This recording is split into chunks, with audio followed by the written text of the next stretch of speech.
반갑습니다. 오늘 본문은 용서에 대한 베드로의 질문에 예수님께서 비유로 용서에 대한 교훈을 하시는 내용입니다. 베드로가 예수님께 여쭙습니다. 용서해야 한다는 것은 알겠는데 얼마나 해야 하는가 여쭙는 것이죠. 주님, 한 신도가 내게 죄를 지은 경우에 내가 몇 번이나 용서해 주어야 합니까? 7번까지 해야 합니까? 유대인들은 대개 3번 용서한다고 했다는데요.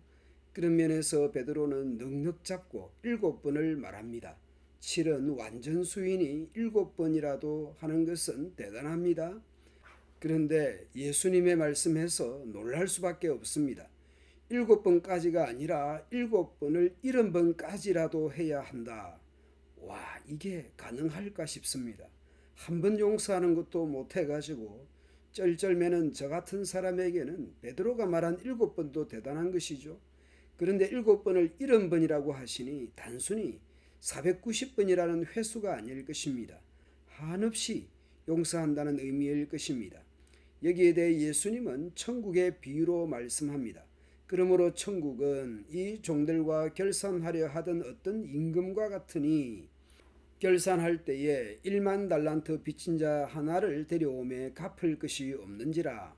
주인이 명하여 그 몸과 아내와 자식들과 모든 소유를 다 팔아 갚게 하라 하니 그 종이 엎드려 절하며 이르되 내게 참으소서 다 갚으리이다 하거늘.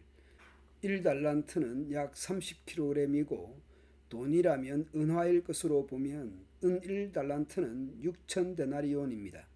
1데나리온은 노동자 하루 일당입니다. 따라서 1달란트는 노동자 20년 품삯인 셈이죠. 1만 달란트이니 20만 년 품삯이 됩니다. 거기다가 당시 종의 가격은 500 내지 2000 데나리온 정도였다고 하니 가족을 모두 종으로 팔더라도 갚을 수 없고 죽었다 깨어나도 갚을 수 없는 액수입니다. 그 정도 빚을 질 일이 있겠는가 싶지만 그 빚진 자는 말이사 다 갚겠다고 말합니다만은 도저히 갚을 수 없는 빚이라는 것입니다. 그런데 그 종의 주인이 불쌍히 여겨 놓아 보내며 그 빚을 탕감하여 주었습니다. 엄청난 빚을 탕감받고 용서받은 것이죠. 자신과 온 가족이 종이 되어도 평생 갚아도 못 갚을 돈입니다. 그 불가항력적 빚을 탕감받은 것이죠. 갚을 수 없는 빚을 탕감받은 그 사람은 임금님, 주인님 앞을 나와서 자신에게 100데나리온 빚진 동료 한 사람을 만납니다.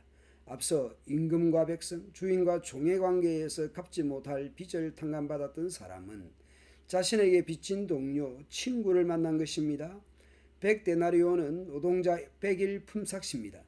그 친구를 붙들어 목을 잡고 이르되 우리식으로 말해서 동료, 친구의 멱살을 잡은 것입니다. 빚을 갚으라 하매 그 동료가 엎드려 간구하여 이르되 나에게 참아주소서 갚으리이다. 아까 임금님 앞에서 자신이 했던 말과 같은 말을 하고 있습니다. 그런데 허락하지 아니합니다. 이에 가서 그가 빚을 갚도록 옥에 가두어 버렸습니다. 동료들이 그것을 보고 몹시 딱하게 여겨 주인에게 가서 이 일을 다 알립니다. 친구들이 가만두고 볼 수 없었던 것이죠. 누가 봐도 도저히 이건 아니다 싶은 것이죠. 20만 년 빚, 불가항력적 빚을 용서받은 사람으로서 어떻게 100일치 빚진 사람, 그것도 친구를 감옥에 집어넣어버리는 그런 사람은 도저히 용서가 뭐며 은혜가 뭔지 모르는 사람이라는 것이죠. 그 이야기를 전해드린 주인 임금님은 그를 부릅니다. 악한 종아, 네가 빌기에 내가 네 빚을 전부 탕감하여 주었거늘 내가 너를 불쌍히 여김과 같이 너도 네 동료를 불쌍히 여김이 마땅하지 아니하냐 하고 주인이 노하여 그 빚을 다 갚도록 저를 옥졸들에게 넘기니라.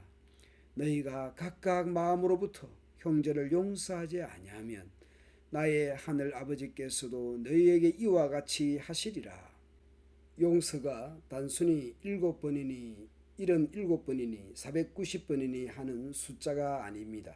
주기도문에서도 여기에 대한 기도가 있었죠. 우리가 우리에게 죄 지은 자를 사하여 준 것 같이 우리 죄를 사하여 주시옵고 그리고 주기도문 곧바로 이어서 용서에 대한 교훈을 하셨습니다. 너희가 사람의 잘못을 용서하면 너희 하늘 아버지께서도 너희 잘못을 용서하시려니와 너희가 사람의 잘못을 용서하지 아니하면 너희 아버지께서도 너희 잘못을 용서하지 아니하시리라. 용서하면 용서하고 용서 안 하면 용서 못 받는 조건문 같아 보이기도 합니다. 오늘 비유에서 보았듯이 갚을 수 없는 것에 대해 용서받았다면 작은 것에는 관용을 베풀 수 있다는 것이죠. 진정한 용서를 받은 사람이라면, 진정한 용서를 경험한 사람이라면 작은 것에 용서할 수 있는 것이죠. 용서받은 사람은 용서할 줄 아는 것입니다. 우리가 갚을 수 없는 용서받은 사람이라는 것을 아십니까? 내 생을 다 바쳐도 갚을 수 없는 죄를 십자가에서 용서받은 사람이라는 것을 아십니까? 그걸 안다면 작은 문제들에 대해 몇 번인들 용서할 수 있을 것 같습니다. 사랑받고 은혜받은 자다운 마음으로 다른 사람에게 아량을 베풀 수 있으면 좋겠습니다. 감사합니다.